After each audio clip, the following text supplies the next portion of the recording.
Hello and welcome to Film Seizure. Jeff and I and Jason are currently on the seas between the U.S. and Europe on our way to Italy for our tour of Italy 2, where we will examine a few Giallo movies and a Raiders movie. A Raiding Raiders movie? I don't know. Anyway, but we're going to start. The J and B have been flowing pretty heavily already. I think so. So I had a bottle of Rare G&B who were kind enough to unofficially support us in this in Denver. I can't even talk. In Denver? We're not in Denver. We're not in Denver. We're in Italy. We're in Italy. We're in Denver, Italy. Yes. Things to do in Denver when you're drunk. Oh, man. Okay. But Blood and Black Lace. You're doing your best Carol Baker impersonation over there. I am. Thanks. Which is drinking J&B. And just copious continuing amounts. to drink J&B continuously. Blood and Black Lace, one of the first Giallos, directed by Mario Bava, who had been famous in Italy for years before making movies, and shifted to the Giallo genre early in the 60s. As I said earlier, we have Jason Oliver with us. Jason. Hey. And Jeff Arbuckle. What up? What up? So part of my excitement or lack of getting the words together is how giddy I am to talk about some more Italian film. It's been, how long, a year and a half since our last trip? Yeah, it's been about that. Also, by the way, Happy New Year, everybody. Happy New Year. Yeah, so I'm still drunk from that. Yeah, well, we've been on the boat with the J&B ever since the ball dropped. Yes. So, the story, or where do you want to start with this, Jeff? I will say that this is a first-time watch for me. Yeah. Which is funny because I think when we started this whole endeavor, not the boat trip, but this whole endeavor called Film Seizure, I had seen vastly more Italian films of this caliber than both of you probably combined. And now you guys have dwarfed me so much because B Movie Anima cannot just be an Italian website. It could be, but it can't be. Oh, God, it could be. But I mean, really, if you go all the way back to the beginning of B Movie Anima, I've got the Eerie Midnight Horror Show. I've got The Night Evelyn Came Out of the Grave. I've got the Oasis of the Zombies. I was drowning in Italian movies. It's funny because I never really watched any other. Like, there are a few I didn't know that were Italian that I watched, like The New York Ripper, which I thought was just a hilarious, dumb movie. I had no idea it was Italian. But I've said before, and I'll say again, like, this show made me look deeper into where films came from, who was making them, who acted in them. My memory is still very poor on a lot of those things, but I have a lot more knowledge and understanding. And now I think if I see a movie that's pretending to be American and is not, I can tell, like, right, immediately. I would have no idea a year and a half, 2 years ago. Sure.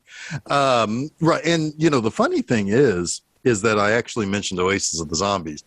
This is a common misconception. That's actually Spanish. So see, look, I already fucked up. Good job. But that's because Jess Franco made very Italian-esque movies in Spain.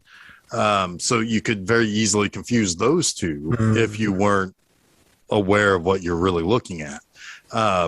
You know, because a lot of stuff in Spain looks a lot like a lot of stuff in Italy.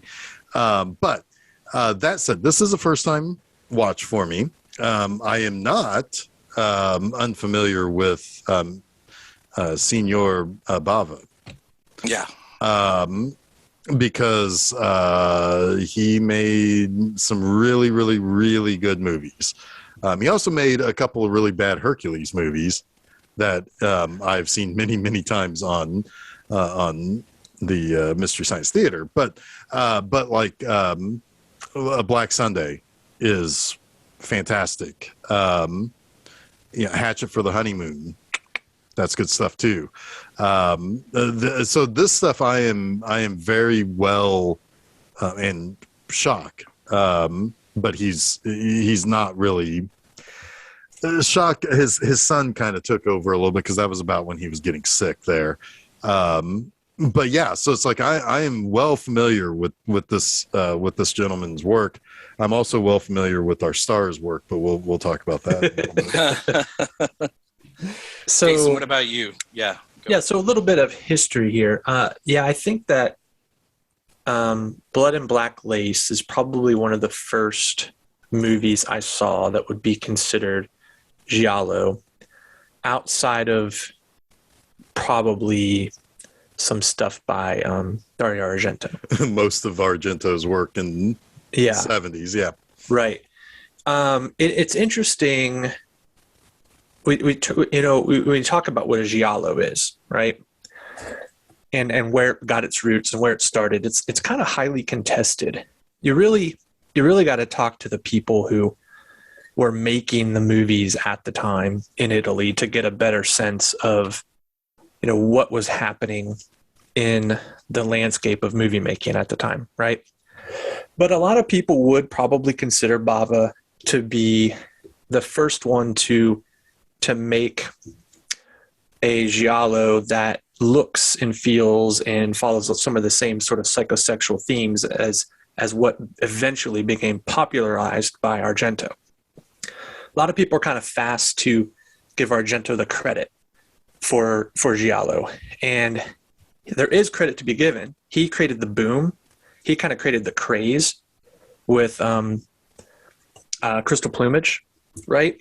The Bird with the Crystal Plumage, which I think was 70. Several years after this. But Bava in Blood and Black Lace and the one before that, what was it? The Girl Who Knew Too Much. Really kind of like laid out some of the stylistic templates that would later become what Argento was influenced by and made really ubiquitous, right? But it's kind of weird because you can keep going back. If you really want to know what influenced Giallo, you have to look at the German creamies. Yes. Creamy. You have to look at those. You have to look at the, honestly, some of the early Hammer films, because those inspired a lot of Bava's earlier works as well, like Black Sunday, where he first kind of started to dabble with even some of the Giallo aspects of his work. You can go back to the noir films of Raymond Chandler. You can go back to Hitchcock, right? These were the early crime films that started to kind of change and morph into this very specific kind of stylistic Italian version, right? Mostly based on like those yellow pulp novels that were published in Italy at the time that were really cheap, dime store novels.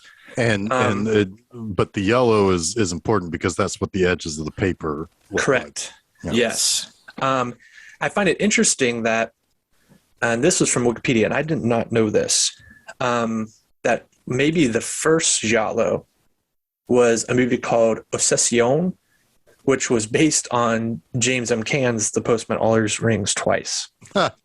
Well, that's amazing. Which is fascinating. Does that mean obsession? I would guess so, yes. Yeah, okay. It's also considered by some to be the first Italian neorealist film, which is really interesting. Italian neorealism was a popular film movement in Italy after World War II. It was kind of a whiplash against the fascism of Mussolini, and it focused on the working class, the poor. It was mostly shot on location. It was their protagonists were the common man, right? And that's where a lot of your really well respected Italian cinema is kind of got a lot of footing, Your Fellini, for instance, he got his start in Italian realism. But it's fascinating to me that there's the lowbrow and the highbrow all kind of maybe started in this one nexus of a movie based on The Postman Always Rings Twice, a movie that it was remake with Jack Nicholson. We've covered, yeah. Yeah, Um, that's very. Oh, did you have more there? no, that pretty much sums it up. I don't want to get too in the weeds beyond that because it can be contested. It's a very rich genre, the Giallo film, and there's a lot of opinions about it. And I'm not going to say I'm not going to say anything definitively about any of it, but I think that's a good primer for the uninitiated. Yeah, and also it should be stated also that there's probably contention over this, but other countries have made films in this style. Mm-hmm. Now, whether or not they can actually be called Giallo, that's going to be for other people to argue about. But we can certainly say that in the UK, France, Spain, Germany, I think there are even Hong Kong films that are Giallo inspired. And certainly some of the early slashers, like Halloween, Black Christmas, for sure. You can certainly and maybe even the first Friday the 13th has a Giallo style to it because we don't know who the killer is until the end. Yep. Yeah, I think that's key. Is that and then there have been people who have been intentionally making films in their home countries that mimic the style of the Italian version of a crime film. Yeah. Right. So that muddies the waters quite a bit. Can you call that a Giallo, or it's probably just Giallo inspired, right? Right. Yeah. It's not. It's got to be. It's like bourbon in Kentucky. Right? Yeah. And it kind of is Champagne in France. Yeah. Yes. Yeah. Yes. Yeah. I will say this because you said this was one of the first Giallos you'd seen. We actually had our trip to Italy, and that was the inspiration for me seeking out Giallo films because we watched one, The Night Killer. That was the only one. It was the only one that we watched that was really that could be called a Giallo. But it led to a discussion, and Jason gave me, I think you both gave me names like Argento, Martino, and I had seen Suspiria. Like, I had seen some other Argento films, but I was like, okay, I'm going to go seek this stuff out because it sounds really interesting to me. I didn't find any of the names you gave me. I found this movie first. And I'm so thankful that I did because it really is, if I were to talk to someone tomorrow and they said, what movie would you recommend me to watch to kind of get into Giallo? I'd say Blood and Black Lace, Deep Red, or Bird with the Crystal Plumage. And I think this is 1,000% a perfect entry point because there are so many Giallo that are way over the top, way more grotesque, way more kind of in the weeds of mystery than this film is. It's just, in my eyes, in watching it probably the 12th time in the last year and a half, kind of perfect. And I really love this movie, and I'm excited to talk more about it. I was going to say that. Yes, I'm excited too. There's something about this movie that always kind of puts me to sleep, though. I don't know what it is. It's every time I watch it, maybe it's because I've seen it so much that I just kind of get swept up in the visual style of it. To give it a little bit more pizzazz this time around, to kind of keep me more engaged, I put the subtitles on and watched it, which is always fun with an Italian dubbed movie, because it fucking doesn't match at all.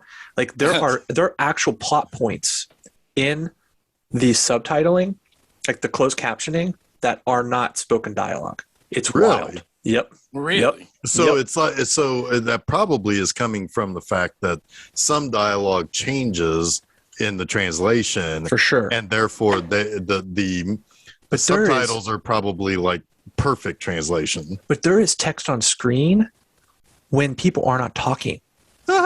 It's so crazy. It's like they're trying to give more context to what's happening, but people aren't saying the words that are being put on screen. It's weird.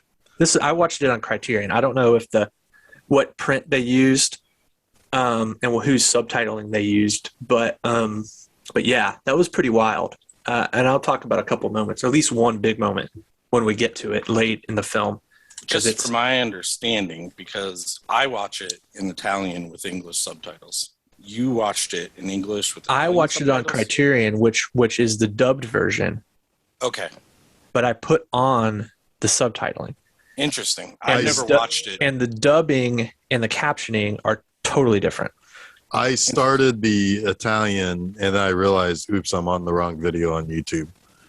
And then I switched over because I wanted to find out if it was really Cameron Mitchell talking. It is not. No, It's not Grizzle enough. Yeah, I wonder too. It's not far off. He was one of the only ones who sounded somewhat natural in the dubbing, I thought. But yeah, I don't think it's him. Although it could be him, Jeff, before like decades of whiskey. Yeah.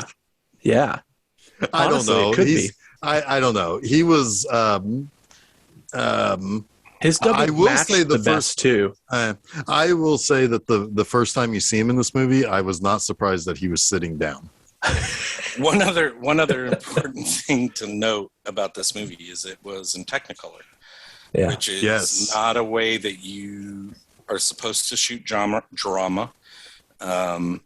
but it is wildly important to how this movie looks and the style of it. And what I love most about it is how it looks.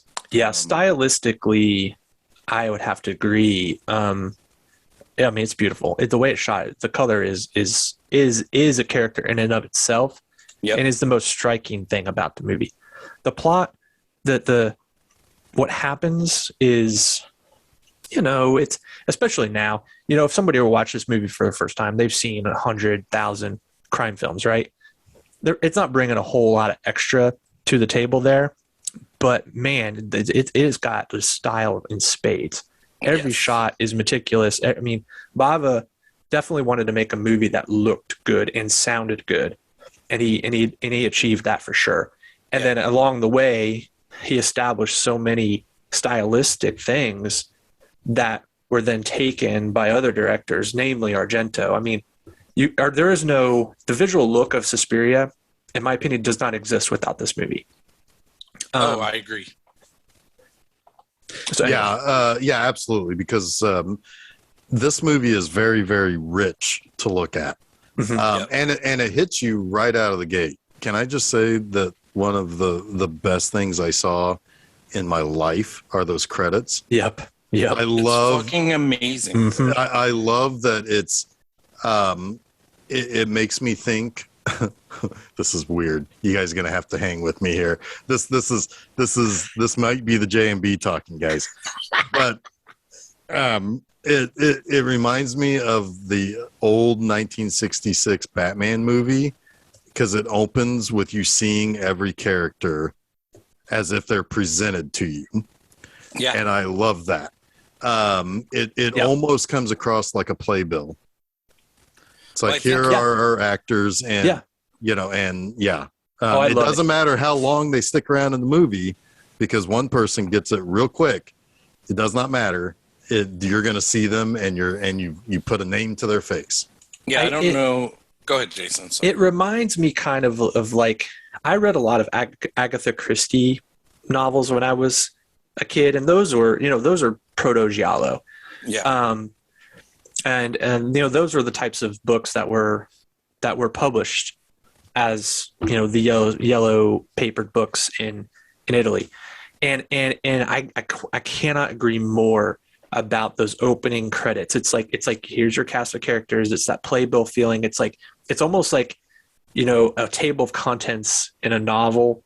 And the way everyone is lit it gives you almost that stylistic template for the film, and they're all frozen, their faces lit, the backgrounds and scenery around them just so rich in color. I mean, I'm a sucker for a great opening title sequence, and this is one of the great ones. It's one of the great ones. Well, there is definitely a sinister appearance to all. It's because as we do find out later, because there's another great shot where everybody's looking at the same thing at different times. Mm-hmm. That's my favorite shot in the movie. And it is telling the audience it's opening up the box of Clue, and you're going through the characters, and you're getting that everybody and anybody could be to blame for what happens.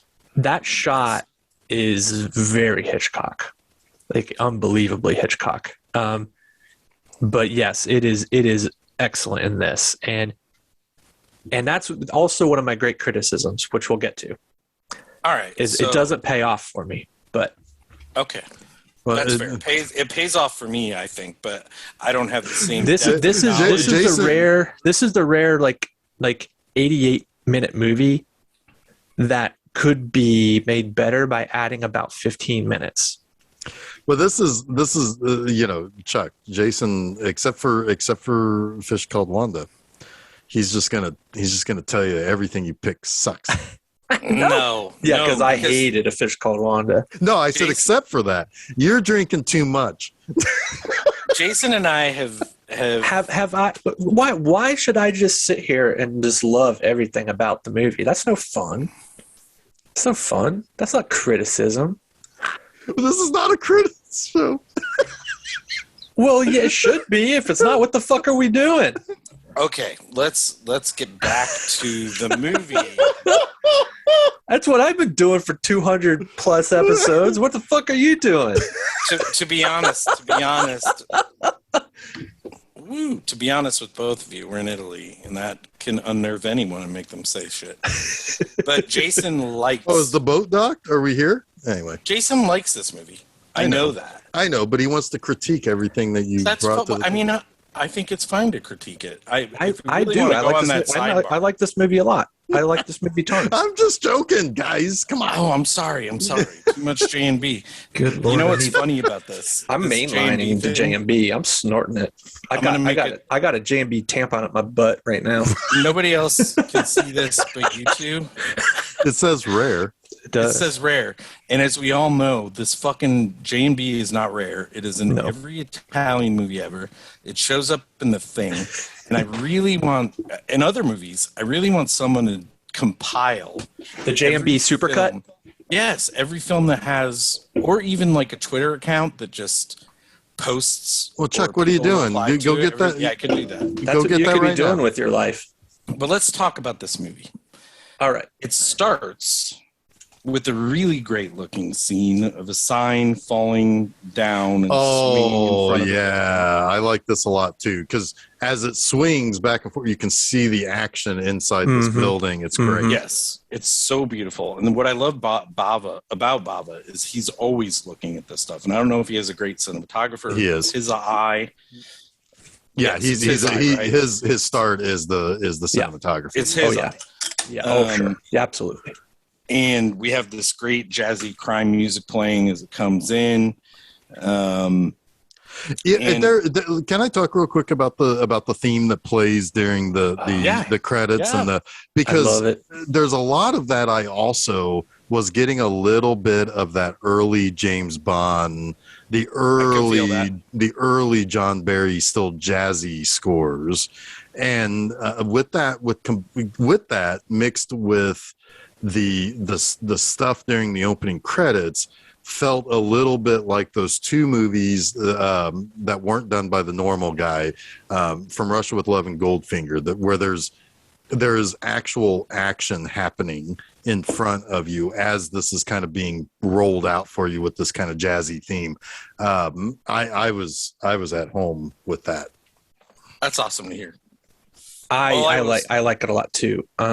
It's got like this. It almost feels like Calypso, like it'd be a playing at the Copacabana. You know, it's got like a tango flair to it. It's just so engaging, and it doesn't quite fit a suspense narrative, but it makes it feel. It fits the society that these people are a part of. Yeah, and it fits the era. Yeah, and it kind of gives things like almost an airiness to the movie, to where when the violence happens and the stingers in the score happen, it's such a contrast that it's more effective. Well, right? it's also, I mean, like, because it's also a little sexy too, right? I mean, you're dealing with fashion people, you're dealing with models. there is a sense that these girls are giving up a lot just to walk a runway for people who are not very warm or likable. Yeah. And they all hate each other, and you know that they would all stab each other in the back, maybe sometimes literally, you don't know with the way this movie plays out, Right. to have the other one's boyfriend or something. It's like Mhm. there is a little bit of a sex appeal to it too. Yeah. And it's a little overt at times, but really you feel like anybody in this movie could be the killer, which is what Yeah. I think makes it a lot of fun because I, having known who the actors are, and this is 40 years later, I kind of knew who did it Yeah, well. the first time I watched it, but that's Yeah. still I can't take that away from the movie. And like Jason Well, was I talking was earlier, well. was gonna say, Yeah, go ahead. go ahead. Well, I was just going to say to your point about kind of already knowing based on who the people are in this. I was looking forward to the moment that the movie proved me wrong. Where it's realized or proved wrong. Yeah, Exactly. It's Fair. like either we're going to see it play out the way I thought, and I'm still going to be satisfied, or I'm going to be like to the moon overly satisfied by it proving me wrong. Yeah, that would have been awesome. I just don't know how that's possible. But this movie to me, this is another point that Jason made earlier, like having known thrillers and dramas for 40 years, 60 years almost post this movie. It's a bit like listening to the Rolling Stones for the first time and being underwhelmed because you've heard all this before. Right. In the subsequent 40 years you've been alive and not known that the Rolling Stones were the ones to like give it to you first, in a way. But I digress. I mean, there. Go ahead if you have a point on that, Jason. I would still argue that Raymond Chandler and Alfred Hitchcock gave it to us first, and Probably. this was already the beginning reinterpretation. of a retreaded crime plot lines. Like it's what makes this movie great is the style to me, not the story. I agree. The plot itself to me is a bit pedantic. They do a lot. He does a lot with a very thin script, in my opinion, but there's not a whole lot there other than, some initial intrigue that kind of becomes a little quickly resolved. Yeah. I'm always surprised. I won't say what happens yet because we're not there, but I'm always surprised by how quickly they go from anybody could do it to, oh, they did it. It is a bit abrupt. It is a bit abrupt, and I'm okay with that. But let's talk about it. We have Franco, who we find out is an antique dealer who shows up in front of I don't even know what you call it. It's the model house. It's a fashion house. It's a fashion house. It's the it says Christian. I don't know exactly how that would be pronounced in Italian, but it's Christina's house of culture. Yeah, the haute couture, the high fashion, and they do shows there. They put stuff together there. So it's.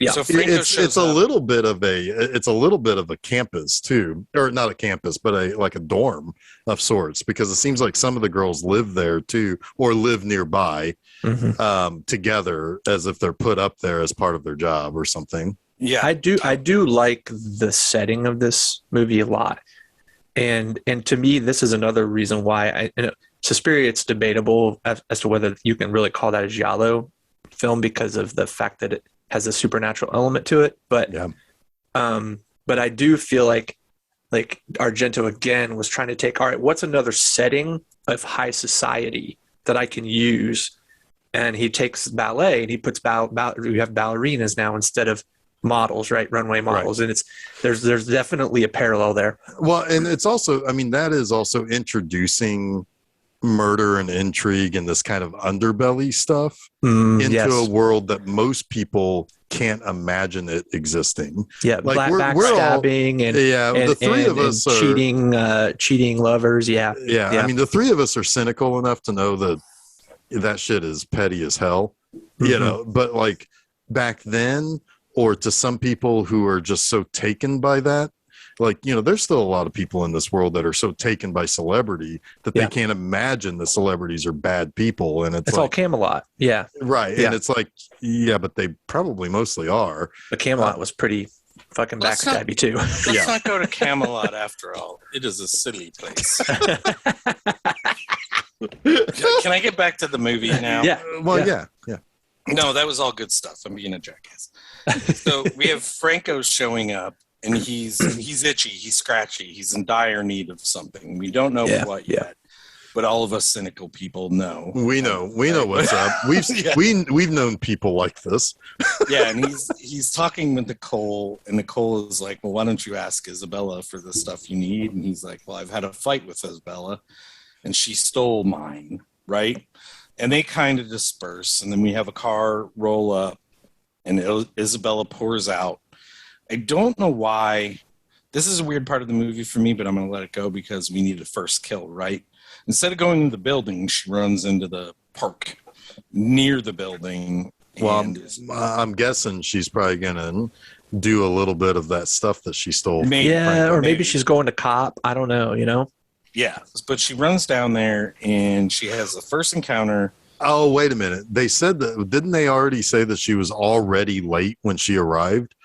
So, like, I think the idea was that maybe she was trying to sneak in.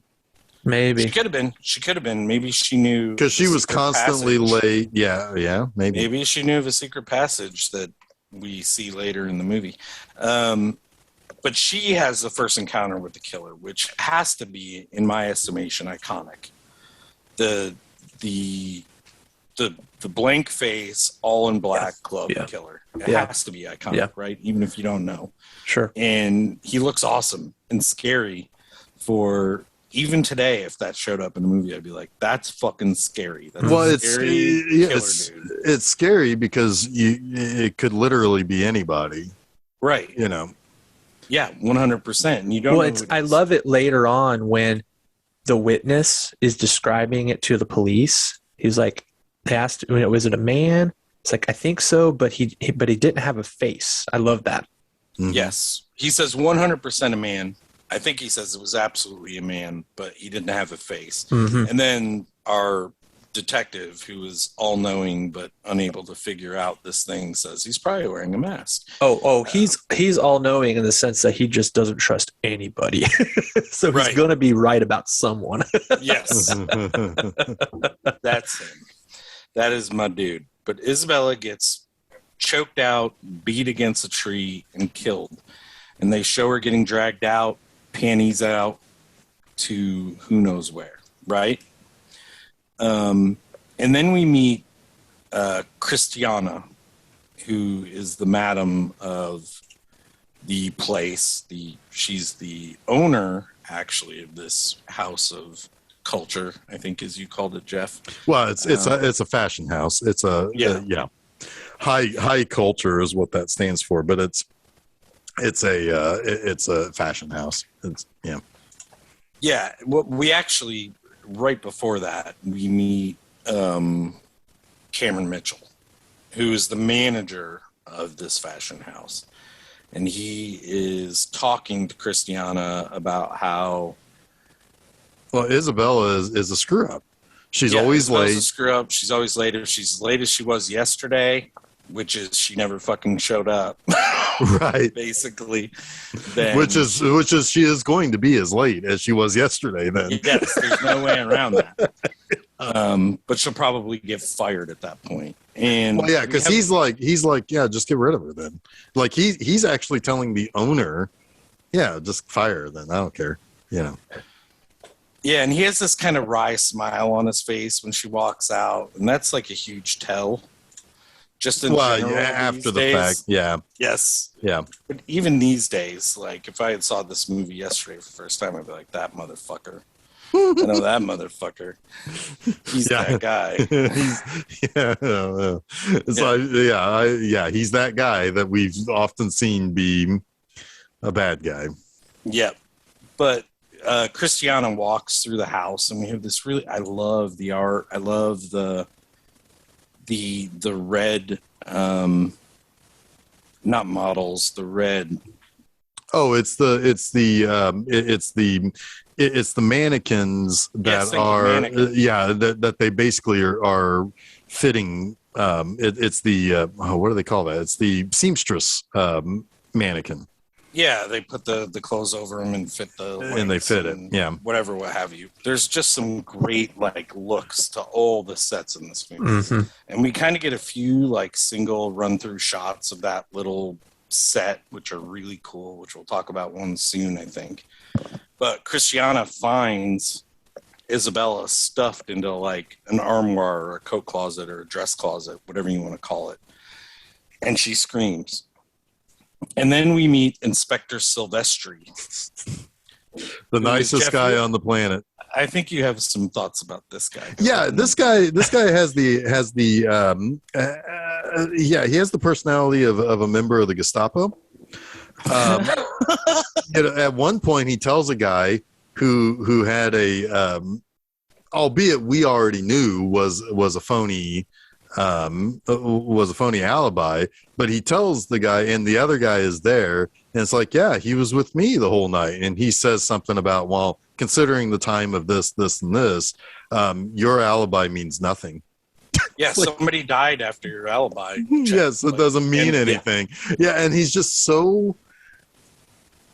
he is so straight and narrow, which is something that we see in a lot of these giallos or gialli.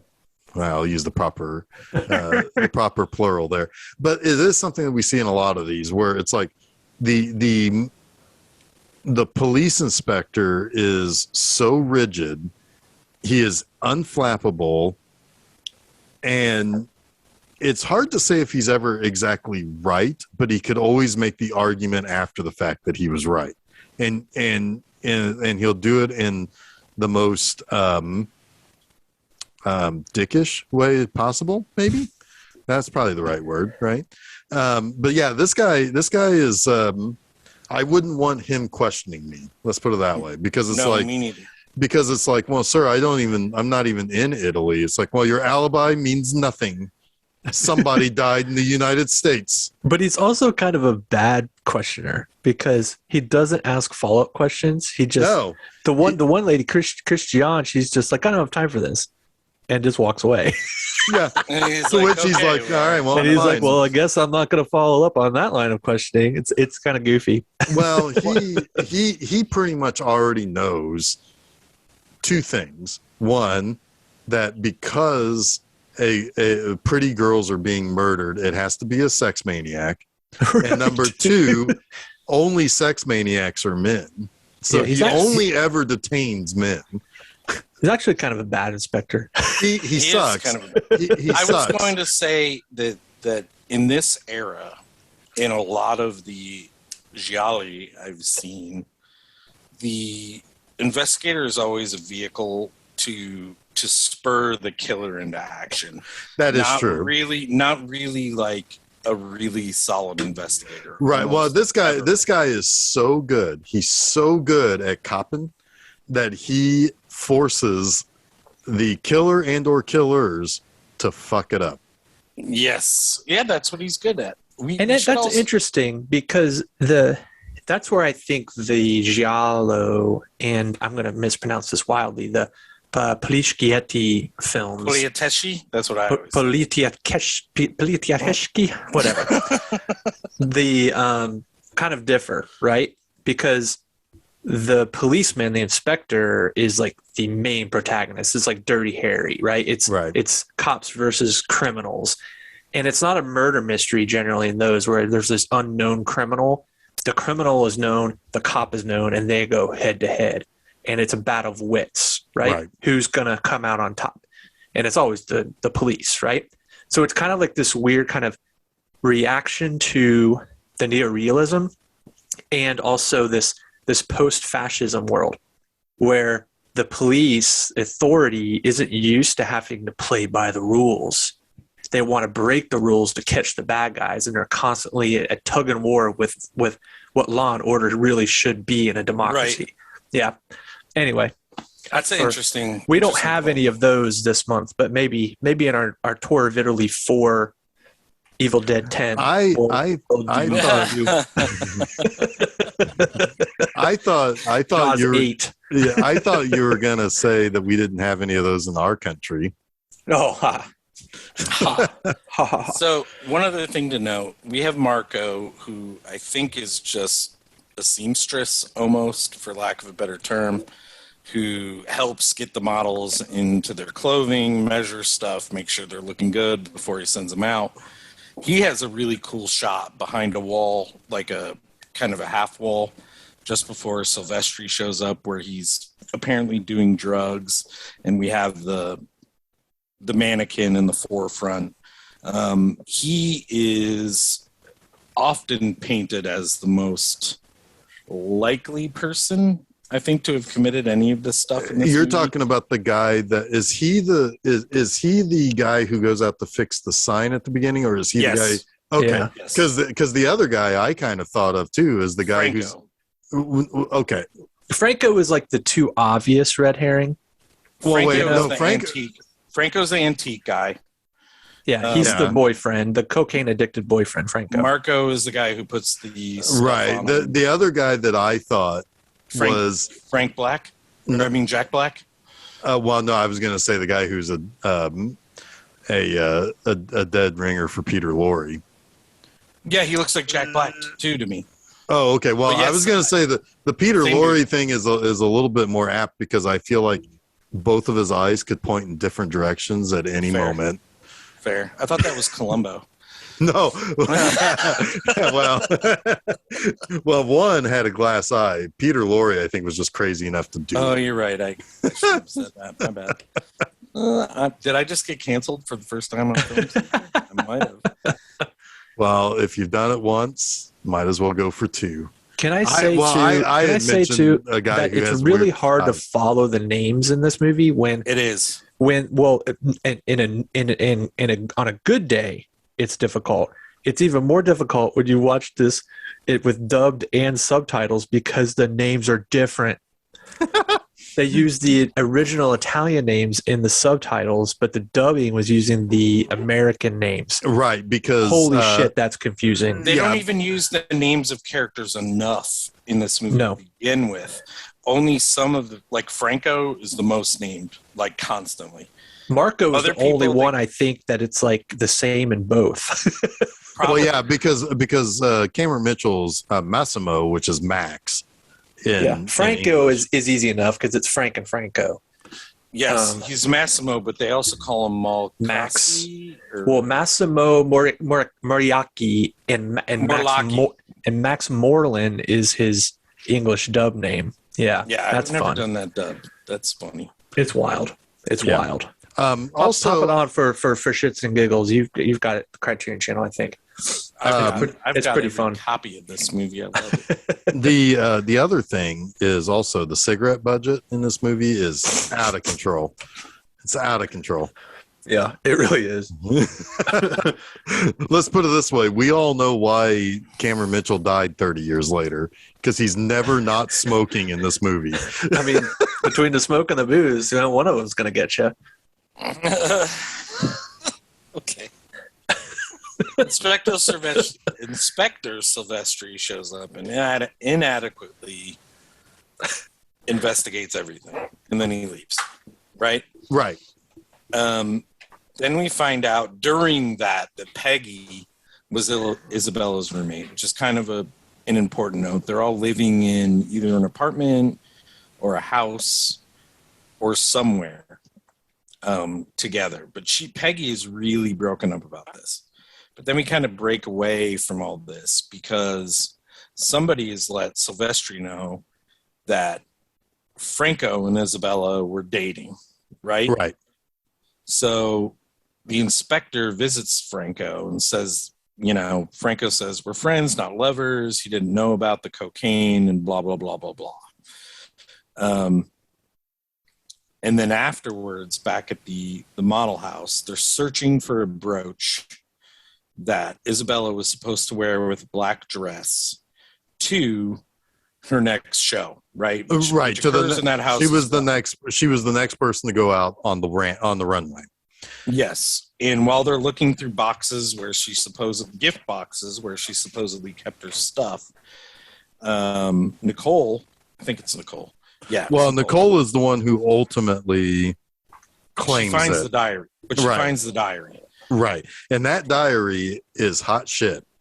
Yes, because as soon as the diary's pulled out, everyone in the room, and I love this shot and the subsequent stuff that follows. Oh, especially with the purse sitting there and right in front of a camera. Oh, it's so great. I love it. But everyone in the room kind of gives that look we're so used to now, like the quick look at the camera or the quick shot of their face, like they're astonished or scared or whatever they are. I half wanted to see the dog from the Burbs cut into that. Yeah, that's that shot though, right? I mean, that's that shot. Yeah. I think there's an edit coming where we could cut in a whole bunch of different people looking at the. Well, it could be all of us, and absolutely.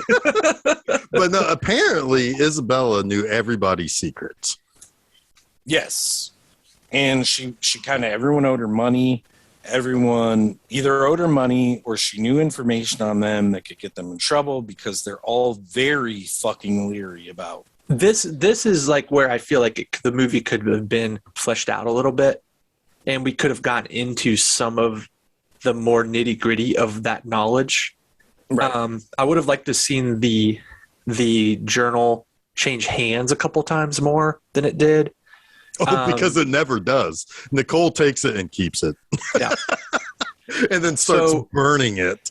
Yeah. That. I think you could have done more with that. And it would have made it a more rich experience. I think you would have questioned motives a little bit more differently, rather than kind of going for cheap red herring, if that makes sense. Mm-hmm. No, I get you. And I think that's something storytellers probably learned over time in movies. I don't know. I don't watch as many 50s, 40s, 30s. Well, I mean, not everyone is Hitchcock, I know, but I mean, people were doing it. Yeah, see, I don't have that as much knowledge, and I've watched Hitchcock, but I don't remember it as well, obviously, as you do. But yes, I do agree. There could have been more intrigue, but I thought what they did with it was good. Yeah, I mean, maybe not great, but I think it was adequate. It's fine. It's fine. It's yeah, it's fine. It really is. I mean, the movie is fine, Jason. Yeah, I was trying to find an analogy, but nothing was coming to me, so it's fine. Fair. Well, everyone keeps looking at the damn purse after Nicole leaves it on a table. There's some cool shots between like the straps of the purse, and one of the old roommates is like looking through it, and you see a hand hit the table that it's on, and they're like, oh, is this hand about to pick it up? Nope, he just keeps walking. And then there's also Nicole going to call Franco. Yes, to say I've got it, and then you see a shadow of somebody eavesdropping. Like that's my next note. I love that shadow shot. Yeah. That's there's a lot of restraint in that, because an American film would have shown you who was listening. The face, 100%. Yeah. Or at least the body. Yes, exactly. To allow that just be a shadow is really, it's a really good choice. Yep. It's super stylish, in my opinion. And we have this. The killer is kind of ultra knowing, and maybe he gleaned some of this from the conversation, because Franco tells Nicole that he's sick, and she has a reaction to this fact. And she gets a call shortly after where Franco's voice has gotten worse. Yeah. But we know it's not Franco, but she doesn't, because he gives her the same information again, right? Kind of, in a way. And he's like, so Franco is supposed to be coming to the model house. The call comes in and he's like, nope, I'm not doing well enough. I need the fucking drugs. You got to come. I'm not going to fake the voice here. You got to come to me. Yeah, this is one of those like I don't know that I buy it moments. I don't either, but I still like it. I Yeah, don't know why. I'm still okay with it. I don't like it. I'm okay with it. sure, but it definitely makes me kind of like scratch my head. Would she really not recognize his voice? Yes, and Well, I I think mean, to that's be the honest whole with you, reason about him to being sick. Go to ahead. be honest with you, I didn't really notice that much of a difference, and I had to piece that together later. That's a good point because Well, I didn't notice a difference either because they don't want you to notice a difference. Yeah, it's the But same it's a guy totally different overdubbing, person, right? Yeah, but it's the it is same probably guy. the same guy overdubbing. Yeah, exactly. Right. Yeah, 100%. wait, I didn't hear the overdub. So I do think It's got to be the same guy. It sounds almost identical. Yeah, it is. Well, One guy sounds a little. Well, the second called watch Franco the is a Italian little bit version. more, Watch the Italian version. It does sound a little different, which is kind of interesting because it is kind of not. I think it is meant to make the viewer think this isn't the same person. In the Italian. Well, you're supposed. I mean, she does mention something. I think about. Well, she doesn't recognize him at first because he has to clarify that it's Franco. Right. But that's what I just don't buy. I don't buy that she would just like, oh, it is you. Yeah, you're just I don't know. sick from drugs, and so you totally sound like a different person now. I don't want to That's belabor fair. it. I don't want to belabor it. It's a small thing That's that fair. took me out of it for a second. That's it. That's fair. But she decides that based on his request, he's not going to be able to make it. Obviously, we all know at this point it's not the same person. For whatever reason, you know this. And she goes and asks for the keys to her other friend's car, whom I can't remember who it is. Was it Peggy? I don't know. Yeah, I also have like a wicked case of facial amnesia watching this movie. Me too. Other than names, other than like Tao Lee, who man, what else did Claude Dantes ever do? Because she is like spooky gorgeous in this. She's stunning. Yeah, she's stunning. And she has a very small part in this overall. Yeah. But I think it was Peggy who grabbed the keys for Nicole. And in the process, she walks away from the purse, and we have purse-centric shot. Nicole gets ready to leave to go pick up Franco and give him drugs. And we have the coat rack or the clothes rack go across the scene and the stinger of the purse just being gone. Yeah. Which this is the point I think, Jason, you think maybe they could have extrapolated this beyond, but really, I think Peggy just picked up the purse. Well, I know what happened. I just wish that more people would have gotten their hands on it. It would have been cool if it ended up in other hands here. Yeah. Is what I'm saying. Yeah. But really, I mean, Peggy, play it like a true MacGuffin, right? Yeah. The thing that you know what it is, that's important to everything, that moves the plot. Yeah. Well, I still don't know that MacGuffin had anything to do with the finale anyway, right? Like, oh, it most definitely did. I mean, never mind. The fact that the diary exists is the whole reason why like 5 more people die. We just never see the entry in the diary that explains the motive for the thing, which would have been cool to see too. And we don't see the entry in the diary that explains the motive for a couple of other people being a suspect. Yes, right. You're right. So that kind of bugs me too. But again, whatever. It's fine. So yeah, Isabella knew some shit, but Peggy has her diary. The inspector visits Franco again, but he tells. Oh, does he tell him? Hold on, I'm back. It gets a little funky because because I can't remember the goddamn names. That's the problem with talking about this movie is the name. You're right. I can't either. But now I know Nicole at this point leaves to go to Franco's Antiques, which is a fucking one of my favorite probably murder sets and kills in a movie that's not modern. Like Nicole shows up, she goes into Franco's place. We see the killer's hand come up from behind like a desk or like a something, and he's going to turn off the lights, and then he decides not to, and his hand pulls back. And then we have all these flashing lights going, like illuminating certain aspects of the room. It just looks beautiful. It is cool. I agree. Set. I agree. It is a great set. It's my favorite like suspense moment in the movie as well. And then he kills her with a spiked glove. Where the hell did he get that thing? It was off of the knight that he pushes on her. He pushes. Yeah. Okay. And I'm pretty sure that's where he gets it from. But they keep showing him, like, there's one shot which is kind of bad in retrospect, but there's a flash of light and you see the killer in the middle of the room, and then it flashes and he disappears, but you kind of see him disappear instead of just being gone. Yeah. It'd be funny if the flash came back on, you see him just walk. It's like, oh shit. It's kind of like, I think this was what we had at the time, and when you convert it to Blu-ray or whatever, you get this effect. Whatever, and probably it's still fucking rad. I think. Yeah. And then he smashes her in the face with that glove you were talking about, Jason. Yeah. And he drags her. The killer loves to drag the dead person to another place and throw shit on them, which he does here. He's throwing shit on them.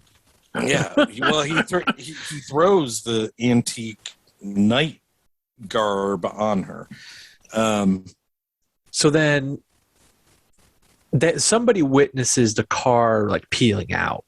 Yes. So yes. And that's when the inspector gets involved, and he puts it together that it's Peggy's car. The one guy is like, yeah, I saw somebody flee, but he didn't have a face. They find the body. And then the inspector talks to Peggy and is like, where are you? Oh, I lent my car to Nicole. Yep. And then he's like, well, I got some more questions about that. Right. And then he confronts Franco about fucking Marco Polo. Let me go back. About the drugs too, right? He confronted him about the drugs a little, well, maybe in the future, but at this point, because he's suspect number one, because she was killed at his place. Yeah. Plus he's a dirty drug user. Yeah, but he calls Peggy, who at this point, the inspector calls Peggy, who at this point has the diary, and is like, I want to come up and talk to you. And Marco is there. And Marco has professed his love in this weird fucking thing, whatever, forget that. And Marco's like, goes into her purse, she freaks out, gives him a cigarette because that's what he wanted. Right, and then once the right. inspector calls, he's like, oh, I need to get out of here. I should peace out of here. Yeah. Yeah, I should peace out of here. And while the inspector's coming over, the doorbell rings. See, to me, I never suspect Marco because of that. You're supposed to. I know, but I never suspect Marco because he's in the room with Peggy while Nicole's getting killed. Well, that's another thing. They don't do a really great job in this movie of delineating timelines. Right. They don't. And it's this to me, this scene is kind of like a Billy from Scream scene where you're supposed to connect him in a way that you're supposed to think that he's the one who kills her, like in the next scene, because he was just there. Right. Yes. But it doesn't. The timing doesn't add up. Yeah, yes, it's a little muddy in the timing. That's just not great scripting. That's that's just Italian. Yeah, it is just Italian. It is. It is very much just Italian. Yes. Yeah. Right. I mean, Italians. When you're cranking out like as a screenwriter in this time era, like 20 scripts a day. Right. Well, I mean, it should always be, I think it should always be said when it comes to this type of stuff that while every Italian filmmaker probably had some sort of style or, whatever to their movies, these movies that were made that were what we would, I mean, we call it what it is. They're exploitation films. They're going to put a premium on the style over the actual realism.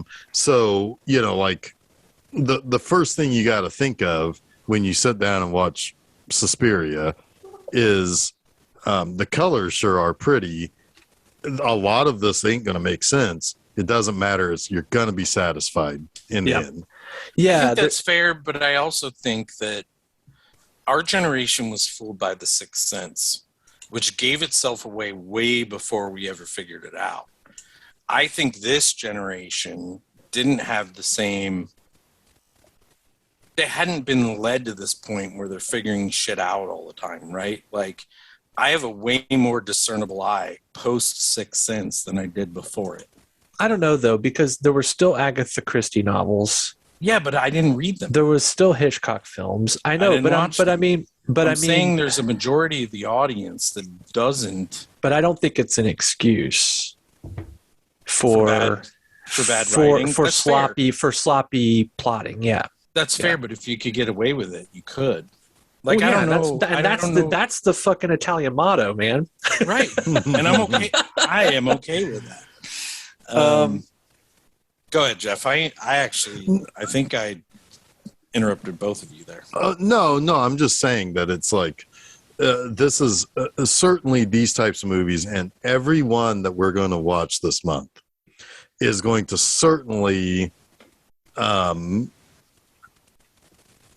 going to put style on the forefront, and then there's going to be like a hard left turn. and you're gonna have to suspend some stuff because I can tell you we're gonna end this month on a hard left turn as we are screaming out of Italy because we probably like accidentally knocked over the Leaning Tower of Pisa or something. Beautiful. Yeah, so I mean these movies have that kind of it's a ride. It's a ride. I'd call it reckless abandon in a lot of ways. Sure. Yeah. But that's fine when you're kind of setting up.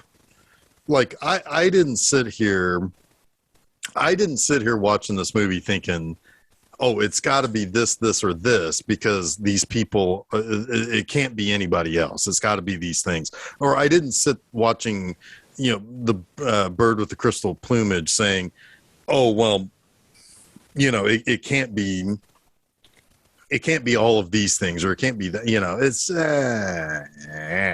some of those do a better job than others. Well, like sure. And Argento's. Certainly, well, I don't know about that because Deep Red doesn't make a whole lot of sense in the long run. It doesn't. Because the murderer in that movie should not be where the murderer was when the murder happened, you know. So, well, his mother.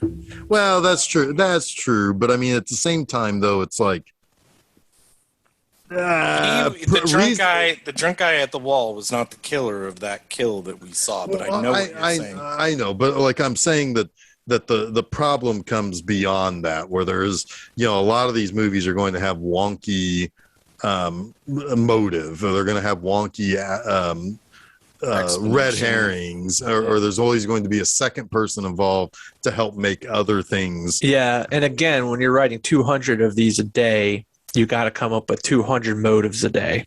Yep. Yes. And all of them is going to be a second person was involved. Yeah. Yeah. Like I said earlier, I think I forgive a lot of this shit with Giallo just because it's the style.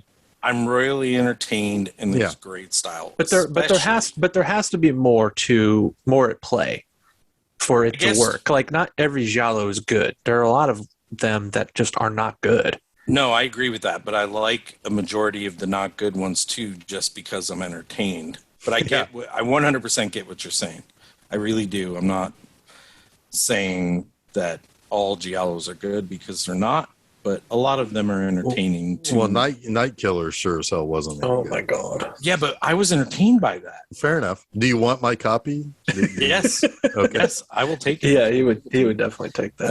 I think you offered it to me, and I was like, eh. I just love this. I did the most stuff. Yeah. So we'll get back to the movie in a second, but I will, like Jason, you mentioned earlier that a lot of these, or maybe it was Jeff. Yeah, it was Jeff. These are like proto slashers. None of our 80s slashers make a lick of fucking sense for the most part. Mm-mm. And most of these don't either. I really think Blood and Black Lace does make sense, and we'll get to why, but I love murder mysteries or killer movies where the killer has a razor blade or a knife. I just love them. I don't care why. They're killing people. I just enjoy it, right? Like, that's just me. Where were we at? You heard it here, folks, at Film Seizure. Chuck enjoys it when people kill other people with a razor blade or a knife. It's true. In a Do movie. you not? In a Do movie. either of you not? I mean, no, I'm into it. I mean, Yeah, sure. And two, it doesn't. 2 out of 3 film seizure No, critics agree. It doesn't mean- have to be a movie for me. I'm into Yeah. it. Yeah. Yeah. All right. Sure. So what's next? Because I need someone to center us. All right. Well, who's dead? All right. We've got Jason, you're not. Hey, on Jason, you're sounding really weird because you're leaned over. Like, Sorry, I'm Yeah, leaning you over. weren't on your mic. So who's dead? We've got Nicole- Peggy has basically been kidnapped. Nicole's dead. The original lady's dead. Isabella. And now Peggy has been like attacked in her apartment by someone abducted. who's looking for the journal, which she has ripped some pages out, and then she's thrown in the fire because she rips the pages out first, and then she throws them on fire, the ones that incriminate her, because I think she's pregnant. She was pregnant. She had an abortion. Probably had an abortion. Yeah. So right, And then she decides to just burn the whole thing because the inspector's on the way over, and she can't. She's like, that's pretty smart, actually. Just burn it, right?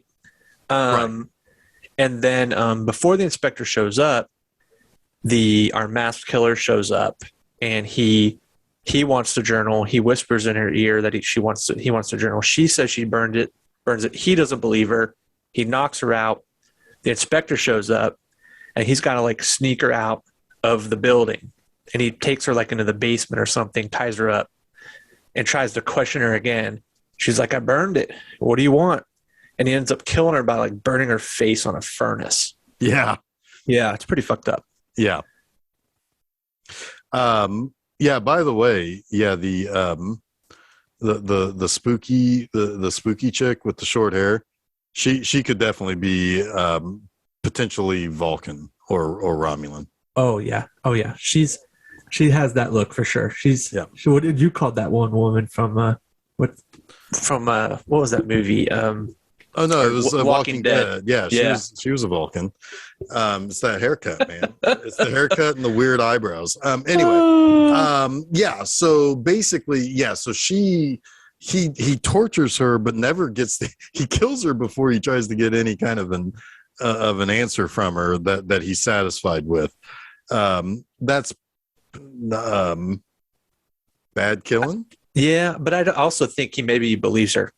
And he's like, probably. Right, well, at this point, he's got to get rid of her anyway. Yeah, now I got to go. So, So then, basically, at this the point, inspector they show up and she's not there. Right, and the inspector decides to round up all the men, and in this time also we have And all the women Marco, are at the fashion house. Right, Yes. but Marco has gone to Christina's and her boyfriend, the Marquis. Oh yeah, To say we're all going to get arrested, so That's Franco. Oh, that's Franco. no, that's not Franco. It's the Marquis. Marquis. Yeah, Franco goes to the Marquis. Oh no, Yes. I said Marco. Never mind. Okay, so Franco. See again. Some Well, it code- doesn't Names. help when you have like the Marquis is played by Franco Rizal. It's like that doesn't help. Well, fucking no, I matters. know because he's got a weird mustache. And in the 80s, that exact look would have been played effeminately and would have been the gay suspect. All right. So here, you're right. I am right. But anyway, But so he Franco, goes and he I can says, do this, okay. unless you want to. Well, I started it, but go ahead. I was trying to help out because you were on the name. Franco goes to the Marquis and he says, "Hey, man, I need you to be my alibi." And the Yeah. Marquis is like, "Well, fuck you. I don't have anything to do with this." He's like, "Ha ha ha. You owe 7 million lira to Isabella." And it was Which is, I heard no mention of lira. My whole thing was dollars. It was like, Yes. you owe $2,000. I'm like, who has $2,000 in 1964? It was 7 million lira. Well, It fair seemed enough. high no matter what. Right. But he had written her a promise to pay her off, and he defaulted, and probably that is motive to kill. That's what Franco proposes, and the Marquis is like, "Okay, we cool." Right. And they both end up in the lineup with Cameron Mitchell, who's like, and sorry, I had to. Oh, let's bringing back some good memories. Anyway, Who's in there with the designer who to me looks like Frank Black and not No. Frank Black, Jack Black, and Jeff looks like and Peter Lorre. Peter Lorre, both accurate. Yeah, he Um, does look like Peter Lorre. Aha. Yeah, Aha. yeah. 2-1, Peter Lorre. Yeah, 100% he does. I'll show you a shot where he looks exactly like fucking Jack Black. It's in the open. It's in the open scene when he's hiding and half faced. Well, then Jack Black looks like Peter Lorre because that dude was like That's the fair. Italian Peter Lorre. Yeah, he does. I agree. I agree with both myself and Jeff. And they have the woman who saw Marco in Peggy's apartment post Isabella dying and while Nicole has disappeared, right? And she comes in and the inspector's like, "Well, which one of this men have you seen in Peggy's car?" Mhm. Because it's missing. And she points out two guys, and then they all freak out and are like pointing like, "Well, what about him? And what about him?" And ask him. And Well, and You at know, one he point, was in the at car. one point, Cameron Mitchell's like, "Well, of course she's seen me in the car," and then tells a whole story for her. You know, yes, he tells us the whole story forward, to which the investigator is like, "I didn't ask you." Right? Like, but he's goddamn Cameron Mitchell. he's being a little defensive, right? You'd think the investigator would have like some nope, doesn't matter, investigator. Even though this guy's defending his life, right? For no reason. And the investigator's like, Who is the woman that's with the Marquis? Which one is that? Okay, That's- so she's a name I cannot give you. I have no idea, but she's also one of the models. Right, but which one? That's what I'm trying to figure I out. don't know her name. Is she Clarice? I don't think her name is No, ever- Clarice is the woman that is brought in to say, "Who did you see in what car?" Or Yes. whatever. Oh, right, yeah. Right. I don't What- think that woman. and it's not, and she isn't Greta, right? She could be. I don't remember that name. Well, I don't That's what believe I'm so. saying. She had darker hair. She was like a brunette. I don't remember in the movie, and I'm being completely honest, her name ever being given. It's confusing Because because I like, wrote- Well, for a so while, many people. I thought the Marquis was dating Christina. I know it's so confusing. I did too. I totally did as well. I thought, that's who that was, but and like, who was the model that's disappointed in the Marquis when she finds out that the Marquis owed money to Isabella? Wait, say that again. When Franco confronts the Marquis for an alibi, there's a woman there who's with the Marquis. Yes. Who is I thought disappointed that in the was Marquis. Christina. It's not. Okay. I thought it was two. But then it doesn't make sense hold if on, it is hold on, later. Hold on. I can. Well, I know. I can set this straight later without a name. So let me go through this next part. Sometime before, because we didn't cover this, unless you guys did, while I went to the bathroom, Peggy is in a boiler room somewhere. And the killer is trying to get information out of her. She keeps saying, I burned the diary. I burned the diary. Right. And he burns her face off. He talked burns her about that, face yeah. off. Okay, sorry. So then we go back to where we are now with all the men in the room, and the older lady who had originally seen Marco in Peggy's apartment with Marco says, that guy, if you don't want to know only the people that were in her car, he was at our place last night, and that was Marco, and he freaks out and itches himself and scratches and hyperventilates and gets taken to, the hospital or wherever, the infirmary, excuse me.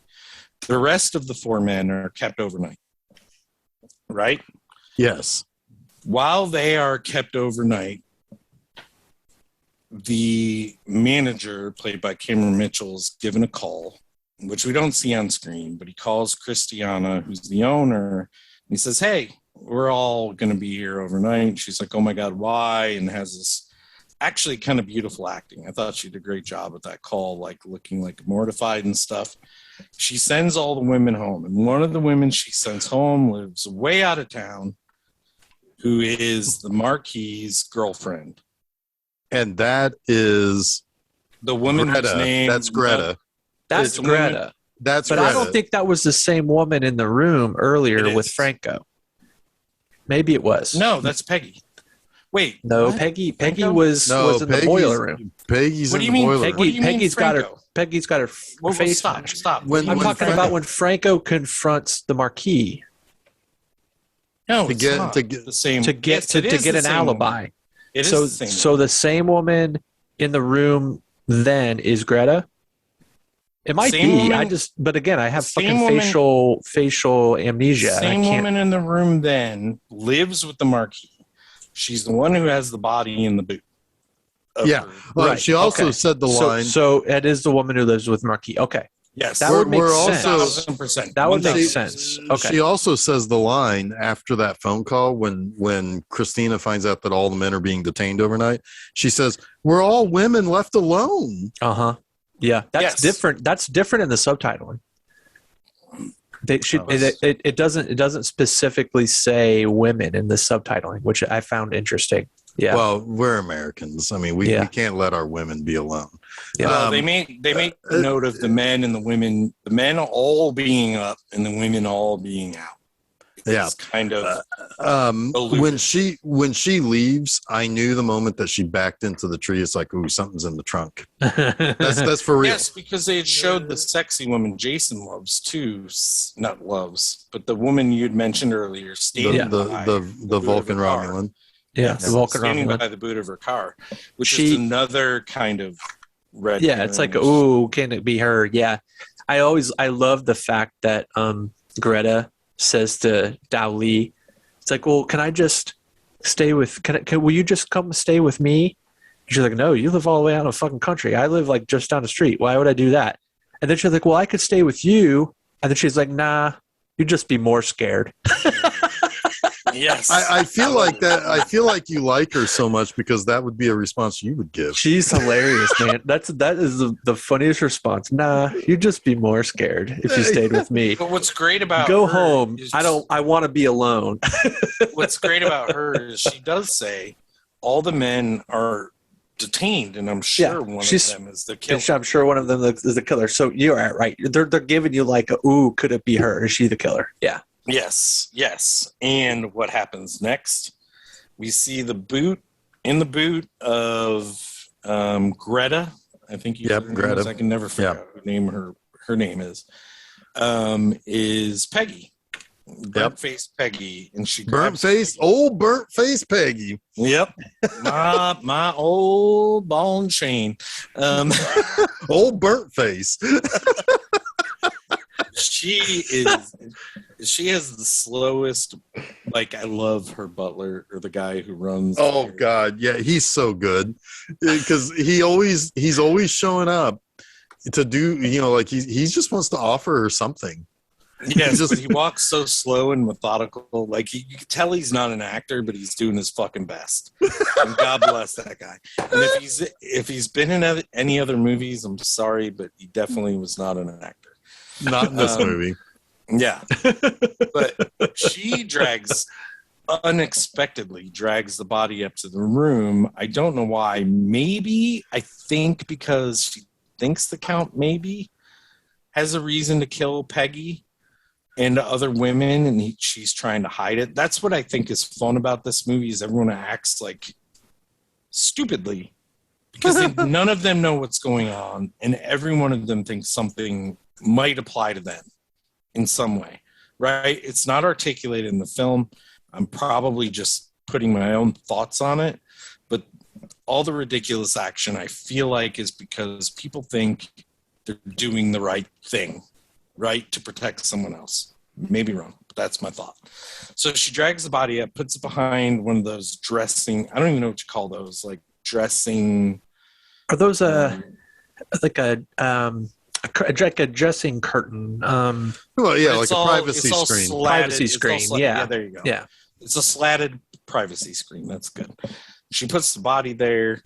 She goes upstairs, and then you see, which another one of my favorite scenes in the movie, and is used like multiple times since this movie, maybe before. Jason will correct me if I'm wrong.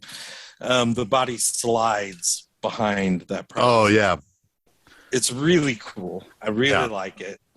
And then what are the logistics there?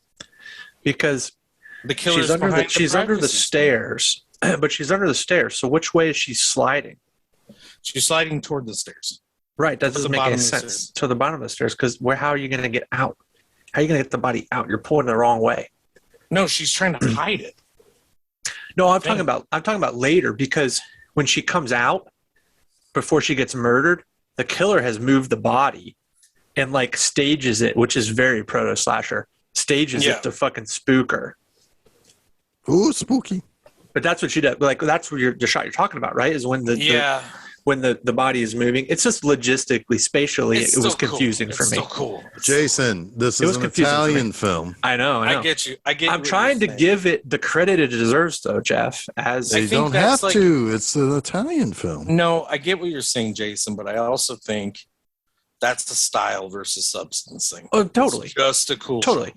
It's just a cool shot. It doesn't make sense. I'm with you. But it could make sense. It would be better if it did. But that wouldn't be an Italian movie at that point. No, that's true. Right. We're on a tour of Italy too. Yeah, come on now. We're not in the Black Hills of Germany or whatever. I'm gonna be me, man. I'm gonna be me. No, be you. But I want to remind you, this movie is leagues and leagues better than Tour of Italy 1 films. Oh yeah, it is. That's true. Oh yeah, I mean it's not even close. Yeah.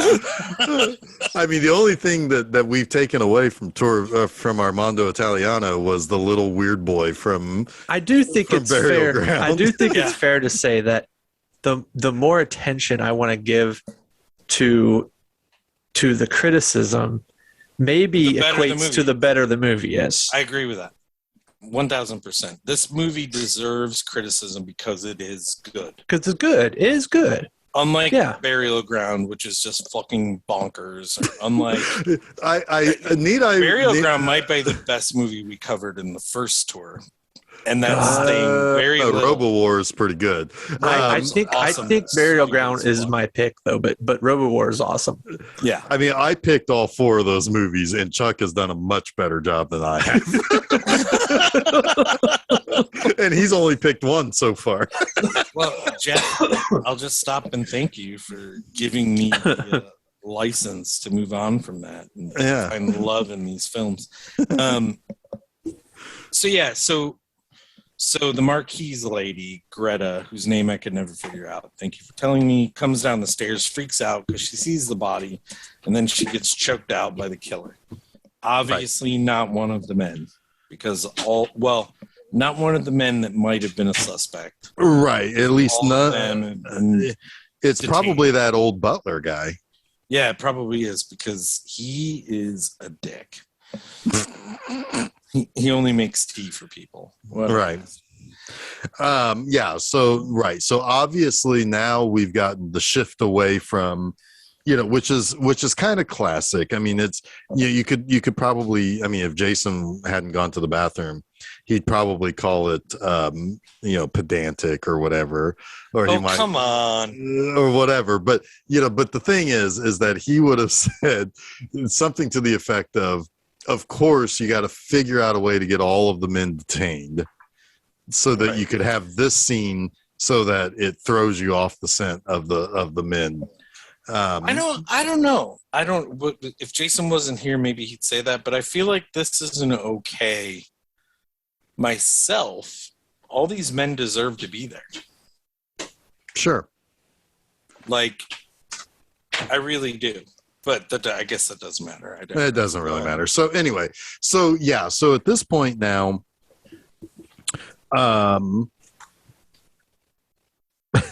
so Sylvester says, yeah, sorry. go for it. Go for Want me it. to go? Yeah, go for it.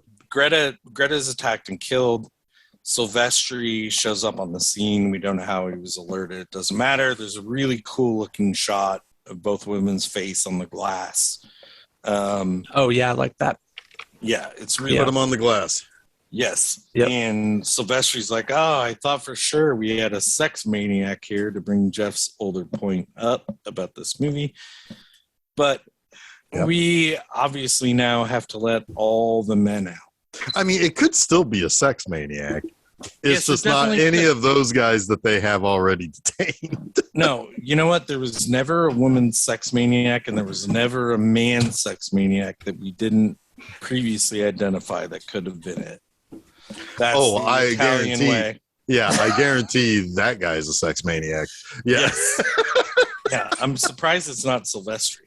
Yeah.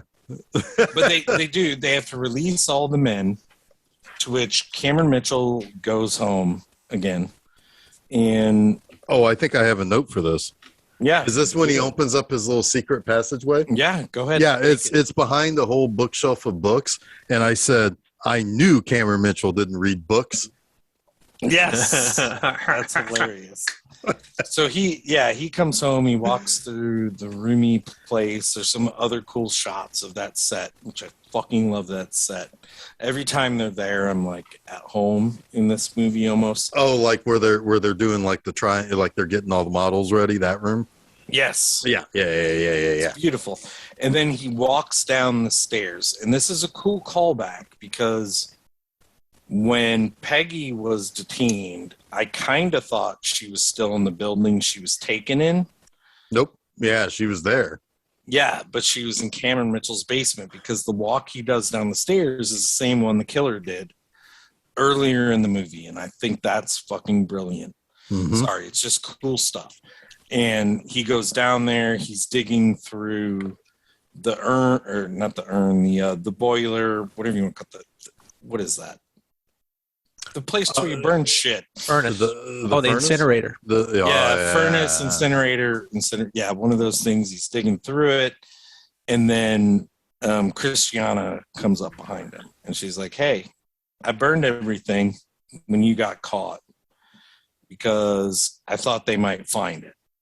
So at this moment, we find out definitively, because earlier we had seen Cameron Mitchell's notebook had 2 fleur-de-lis on it when it was put down in front of Peggy, and then we saw it when he grabbed it back in evidence. But now we get confirmation, which we already kind of knew, that Cameron Mitchell had killed these. Of course it's Cameron Mitchell. Of course. Yes. I'm surprised he didn't have like double fist and J and B's. This is a J and this is a B. But no, It's he great does because he is smoking through the whole thing. Yeah. So another point we need to bring up is that Christiana's husband had died a year or however long previous in a car accident. And that's how she got control of the Empire. yeah. Empire. We'll call it the Empire. And right? and Yes. the inspector makes comment of that when he first Early does his on. initial round of interrogations. I put that in air quotes because when he sees her, he's like, "Oh yes, we've met before," and he seems suspicious of her already in some ways because you get the sense that maybe he didn't believe that her husband really died in an accident. Yeah, But he's a terrible really- inspector because women can't commit murder. It must be a sex maniac. He Yeah. never fucking like goes after her. Is that the 60s? That has to be the 60s. Like, Well, there is a relatively well studied idea that murder is more often committed by men than it is 100%. women. But I don't know if at one point in time in history, if that completely and totally, excused women from being questioned or being really sought after until they had definitive proof. I don't know about that. Yeah. Yeah. I mean, in a movie like this, again, I don't think it matters, but that's great points by both of you. Well, I think that these movies also, and this is something I know, Jason, your wife struggled with Deep Red. Oh, There yeah. is a hyper a hyper A streak of misogyny. Let's well, just yeah, say it like that. I mean, it's almost the gender roles are almost hyper surfaced. It's like women are there to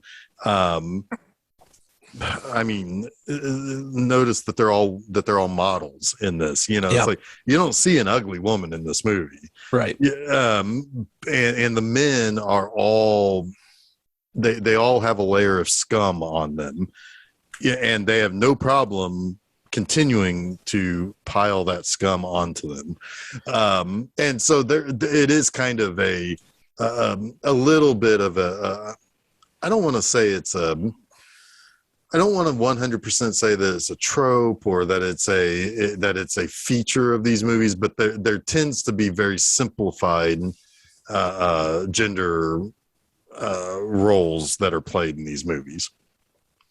That's How fair. about that for me sounding smart? I like you it. are smart. You're both smart. You're both I like smarter it. than me.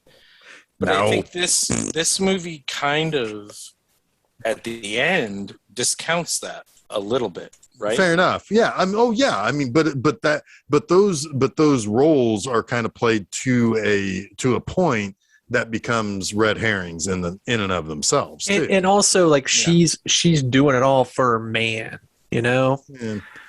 So I don't know that it really subverts it. She does come out on top. All right, so let's get to that point.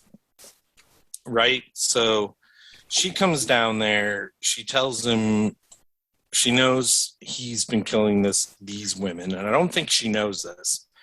The one thing she does know is that he assisted in the murder of her husband. And her acting after this when she's drunk, I think is kind of exquisite. Like she's really good at playing the drunk woman who thinks it's over. But he fucking Cameron Mitchell smacks her around, which is kind of unnerving. But It's very Cameron Mitchell. yeah, I was like, well, that's just Cameron Mitchell. but He's like, I don't even need to act today. Oh my God!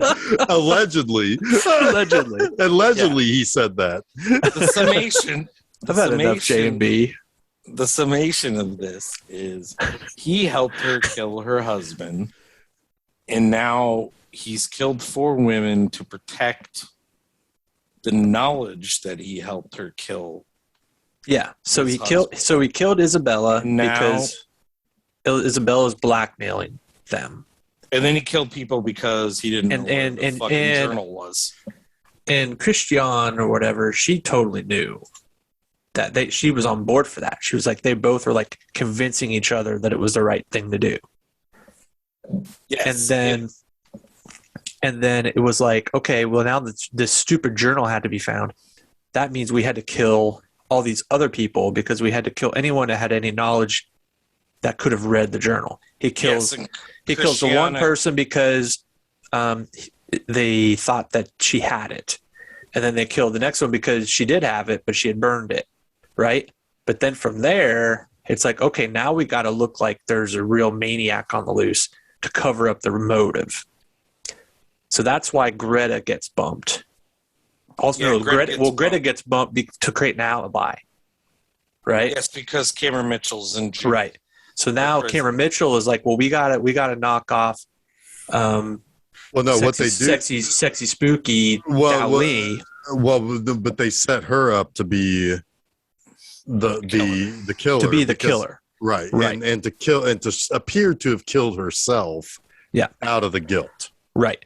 Yes. Right. So that's all right. So here's the moment where the dubbing and the subtitling are wildly different. So, all right. Everything that Cameron Mitchell is saying about, like, he's almost like commiserating in the dialogue, I think, if I remember correctly. It might be the other way around. About, oh, that must have been hard for you, when she talks about like killing for him and all of that. But in the dubbing, or sorry, in the subtitling, he's like telling her all the reasons why she has to kill Dao Li. Like, he's like laying it all out, and his mouth isn't even moving. Whereas in the dubbing, if you're just watching the dubbing, it's almost like this is what you've got to do, and then it jump cuts to her drowning, the killer drowning Dao Li, right?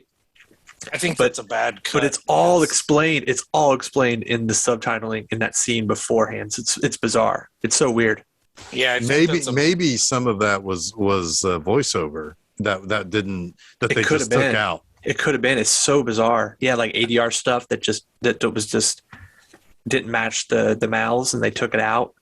Yeah, I think maybe it's a bad or stuff that like alternate shots that they cut because they didn't have good coverage or something. Yeah, it's weird. It's really weird. Sorry, Chuck. Am I muted? No, you're there. No, you. Jason just kept steamrolling you. Sorry, you were about to explain that it's all there. It's so wild. God damn it! Now he's steamrolling me. It's wild. We're all trying to say that in the Italian version, it's there. Yes. I've just never seen two versions of the same scene happening at the same time like that. It's bizarre. Yes. So in the somebody fucking subtitle what just happened here. Don't do it. So anyway, it'll probably say that I'm going to kill Jeff in his sleep tonight. I hope you do. But I hope he kills you. I hope you kill him, but after you've fallen off a building, and then you fall on top of him. Because that's what happens at the end of this movie. Cameron Mitchell, whose name I cannot recall from this movie, doesn't fucking matter. Cameron Mitchell. Well, come on, man. It doesn't matter. Massimo. Max. Tells her we need to kill Jason's pixie lady next. And we need to make it look like she killed everyone else by leaving the mask, all of the costume basically next to her body. And while Christiana is there doing this bidding, somebody cuts the wire around a pipe that's outside the building, and then starts knocking on the door and ringing the bell and causing Christiana to go outside and grab the side of this pipe to try to get across and fall down and thud, right? And we see that it's Cameron Mitchell. What we've known is he's the killer. This is obvious at this point. And he thinks he's gotten away with it because he's back in her building, which she owned, looking at all of the jewels that are his now because he married her in secret, as we find out in like 5 seconds. There had been constantly through this movie banging shutters, weird shadows, shit in this building that people were investigating, right? Cameron Mitchell goes to investigate one, and he goes back into the room to see the box that he'd broken up that had all of the jewels in it is empty, and the gun he put on the desk next to it is empty. And he walks further back into the room, and his bookshelf of books he never read, as Jeff so astutely pointed out, creaks open, and Christiana is there. And he tries to explain himself to no avail. Right? Like, he leans in, he tells her all these things, he grabs her, he kisses her, and she shoots him twice in the stomach and chest or wherever he shoots him. She shoots him. Yep. He falls down dead. She goes over the phone, says, I'd like to speak to Detective Silvestri, drops the phone. It's swinging like a pendulum, which is kind of cool too. It's a pendulum, like the, pendulum shit. She falls. You know what a pendulum represents? No, it's that pendulum shit. Yeah. Pendulum, whatever. No, I'm just no. The pronunciation is he fucked up. He's just trying to repeat what you said. Oh. Yeah, pendulum shit. Yeah. I'm disagreeing. All right. This is falling apart here at the end. We're coming in the port. Yeah. Like most Giallos, this is falling apart here at the end. We're in Italy. We're enjoying ourselves. We just had a French 75 in Italy. Which is odd because I ordered an Italian 80. Yeah. I like that classic, the gun goes off in the embrace. Who shot who? Yeah. Right? Yeah. It's like the coin flip. They're like, who is it? Who got the upper hand at the end? And you don't know until the body falls. Yep. What I really like about that too is that it's showing her face, not his. Right? Like the focus is on the right person in this particular scene. And I think she's the better actress than Cameron Mitchell is. And she plays it off really well because it is kind of like, oh, did he shoot her?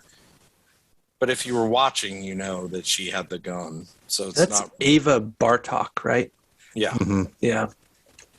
She's excellent. I think she's excellent in this movie.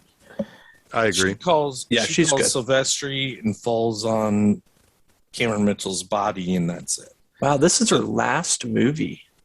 This is like That's wild. I'd like to watch more and talk about more of those Hitchcock movies you're talking about, Jason, the early movies you're talking about, because the karmic piece of this is so prevalent in so many Giallo films I watch. Like the killers always drive off the cliff, and sometimes quite literally. Like drive off the cliff at the end of the movie. Right? Also, that's kind of a holdover from the old not pre-code, the code Hollywood, right? Where like the villain had to be punished. Yeah. So it was almost like, you couldn't allow someone to get away with murder or get away with the crime in a lot of those code noir films. So there was always an irony or a karmic punishment, right? Yeah. To make it kind of feel like a creative and interesting ending. There maybe would be just a slight bit of subversion in it, so that there could be maybe some ambiguity, but for the most part, the villain is punished, and usually in a way that is karmic. Outside the story, right? Like it didn't have anything to do with this movie, not necessarily. The karmic ending was story driven for sure, right? There's so many movies, Giallos later, where I just saw characters get run over by a truck that had nothing to do with the story. You know what I mean? Well, fucking Deep Red has the best one ever. Yeah. Yeah, you're right. Deep Red does have the best one. You know what's funny is that also Cameron Mitchell was in a movie in which somebody kicked a bus out of the blue. Fucking raw force. Buddy. Oh yeah. Oh my god, I always forget. That was a karmic foot break. I don't know. Wait. I will go to my grave though, saying that I commend all of the creative forces around that movie for sticking with the cast. Like that character wasn't like suddenly healed and karate chopping and kicking people later. Well, no, he was on crutches with a cast almost the entire rest of the movie. Right, because he probably actually did break his leg. Probably did. And two, it's not an Italian film. So. And he probably did break his leg in that scene. Mm-hmm. Yeah. Anyway, sorry, we had to have a raw force break there. Sorry. Can't talk about Cameron Mitchell without Raw Force. I can't talk about Cameron Mitchell without a lot of things. True. True. All right. So yes, I do like that there is nobody who is. I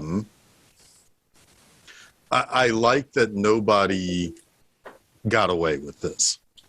Right. Yeah. I think that is, yeah, like you were saying. I think Jason, you were saying about how the bad guys got punished, Mm-hmm. and in this case, it was pretty fatal punishment. Yeah, I mean, Yeah, it's I mean, a trope. you got to get a sense that the police are coming, right? They signal that with the lights Yes. as the credits roll. So she's going to have to pay some form of justice as well. I think she's dead. You think she's dead? Yeah. Oh yeah. No, I think she dies from her injuries. Yep. 'Cause she does hit pretty hard. I guess that's fair. Yeah. Yeah. Yeah.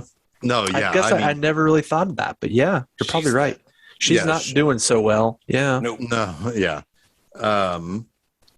Yes. I think what she's done is laid herself on top of the culprit. Yeah. She's given the final verdict Right. by laying on him, right? Like, Mhm. but she also still loves him. It's kind of almost sweet and sour, and Yeah. a little bit of a way. I And I mean, really dig it. I agree with that. It is a bit ambiguous as to her intentions and how she feels. I mean, she kind of had to take him out, but yeah, I mean, it was only 10 minutes ago that she realized that he was trying to kill her. Yep. Yeah. Yeah. Good stuff. Good stuff. One thing I do want to mention is another cool shot in this movie, and it's unimportant. Well, it's not unimportant, but when she does murder the pixie lady, she slits her wrist, and there's a really cool shot where her face is underwater and the blood starts to flow over her face. Yeah. That's just good stuff. Like That whole scene is really good. Yeah. Well, and also it's like she has, And it's like, it's the really titillating blue. too. It's like sexy. It's like that's the Giallo hallmark right there. Yeah. yes, that's the stuff I see a lot later. Yeah. in Right. Giallo, for Yep. sure.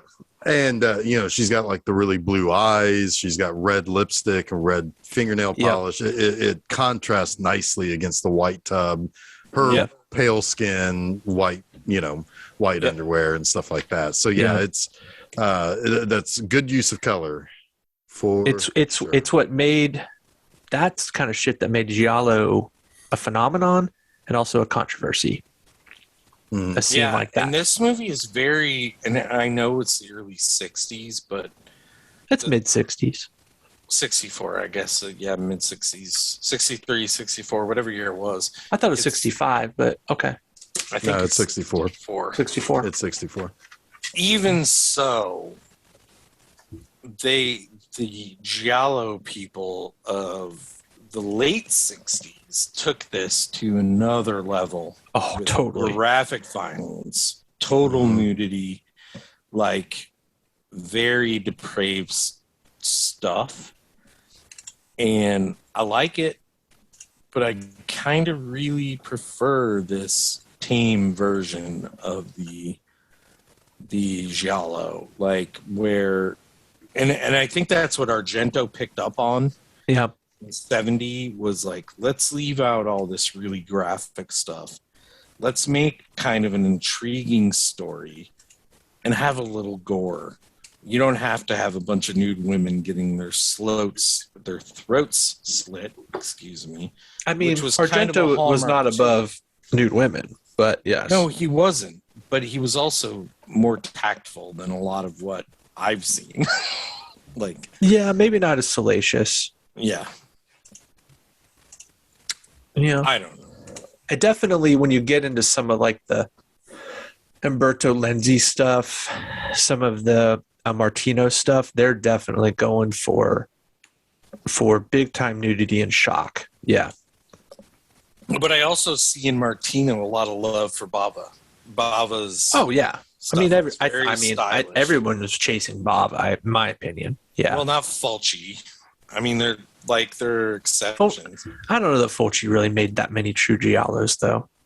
I mean, that's another argument you could have about. He made a couple. He made a couple. Like Don't Torture a Duckling for sure. New York Ripper is a Giallo, and it's not anything like this stylistically. Nothing like this stylistically. But he was a known He's the misogynist, king of gore, right? He's the king of gore. Yeah, and a known misogynist. So yeah.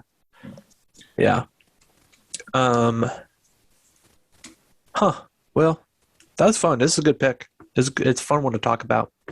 Yeah. So we get to touch a lot. We get to touch a lot of interesting topics. It's fun. Thanks, Jeff. And I think we'll be able to build on this a little. Before I talk about next week, Jeff, I don't think you fully said, did you like this movie? Oh yeah, I dig it a lot. I mean, I think you're right. I think seeing this after some of the later ones, it's like, yeah, you can see the beats, but I can still appreciate it for being something in 1964 that is really hitting you with Technicolor and with I mean, they burn a goddamn girl's face in this. Yeah. I mean, it's not really holding back. Nope. So I would say, the burning the face and the bathtub scene are pretty harsh stuff for 1965. I mean, you didn't get a lot of that in Hitchcock films. Like it's definitely going for an extra sensation. Yep. Right, but it's kind of restrained. It isn't over and over and over. No, well, it's restrained in context, or not in context, in when you compare it to the later films that came. Yeah, I guess. Yes. I was trying to say it isn't overtly used throughout the entire movie. No, but also like you have to think like moments. Everything is sort of like boiling the lobster, right? You're pushing the boundaries of what it will be acceptable when you're getting funding, when you're making a movie, right? Like you can't just like go crazy with it. I mean, there are movies that came in the 70s that did, and they didn't make any money, but they all played the exploitation circuit, right? Mm-hmm. So what Bob is trying to make is a mainstream movie that's pushing the boundaries, but not like going way over them. But then the next person who's like, well, I'm going to make a movie like that is going to push the boundaries a little bit more, right? Right. Yep. Okay, so next week, Jeff, do we have a Carol Baker film? I want to make sure Is it Knife and Ice next? No. That's what I... No. It's Stage Fright. Stage Fright is next. Thank you. It's the return of Michelle Suave, who we covered before with the Cemetery Man. Yes. So yeah, this is good stuff. This is real good stuff. It's another scary mask, and it's also in a place where you would not expect violence to be. It's kind of following that same kind of stuff that we talked about earlier, where this is an acting troupe, and you wouldn't expect for them to hate each other. Yeah. Even though, come on, actors are petty bitches. Anyway, Stage Fright. I'm excited for that. I have not seen that. That's the one movie in our tour of Italy this time that I have not seen, whereas last time I saw 0 of 4. Right. This time I've seen 3 of 4. Jeff? Well, I'd only seen half of the ones that I chose last time. But no, Stage Fright was one that it was going to be covered somehow. Either we were going to do it on this show or I was going to do it on B-Movie Enema, one or the other. Well, I'm excited to do it here. That sounds like the plot of Nightmares. Have you seen Nightmares? The Australian. Is that the one that's also called Stage Fright? It might be. No. This is got a guy who kills people wearing an owl mask. So yeah, but a Nightmares takes place in a theater troupe as well. So it's interesting. It might be. There might be. I don't know if it's based on it. There's certainly not a guy in an owl mask. Yeah, right. No, there isn't. This one's an '80s film, right, Jeff? So long 87. Long after the Giallo was. So this is So this is Giallo in the time of slashers at this point. So yeah, I love it because, as I alluded to earlier, I'm a huge slasher fan, and I think that's why I took to Giallos. So I don't know, they're like my favorite right now. Yeah. But anyway. Yeah. So that is next Wednesday. Yes. At filmseizure.com or wherever you're listening to this right now. Come back, do the exact same thing next Wednesday. So also on all of these same places is Monster Mondays. So this upcoming Monday on Monster Mondays, presented to you by Film Seizure. I'm continuing Godzilla Millennium Era with Godzilla versus a Megagyrus.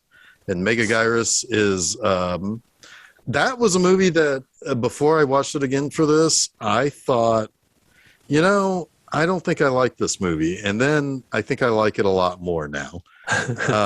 Awesome. It's got a cool bug creature in it. So that's awesome.